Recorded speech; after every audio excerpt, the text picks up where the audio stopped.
मराठवाडा आणि विदर्भात आज भूकंपाचे धक्के जाणवले।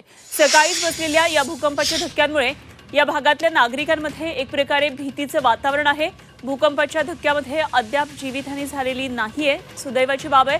मात्र काही महिन्यांपूर्वी मराठवाड्यातल्या काही भागामध्ये असाच धरणीकंप झालेला होता आणि त्यानंतर पुन्हा एकदा आता भूकंपाचे धक्के जाणवलेत। नागरिकांमध्ये भीतीचं वातावरण आहे आणि याच भूकंपाची स्थिती सांगणारा हिंगोली जिल्ह्यातला एक व्हिडिओ देखील आता समोर आलाय आणि या व्हिडिओवरून भूकंपाच्या तीव्रतेचा हा अंदाज लावला जातोय। हिंगोलीच्या पेठ वडगावमधल्या किल्ल्याच्या कडा भूकंपामुळे कोसळल्या, तर कडती गावामध्ये भिंतीला तडे गेलेले आहेत। कळमनुरी तालुक्यातल्या निमटोक आणि रामेश्वर तांडा इथंही भूकंपाच्या धक्क्यानं भिंतीला तडे गेलेत।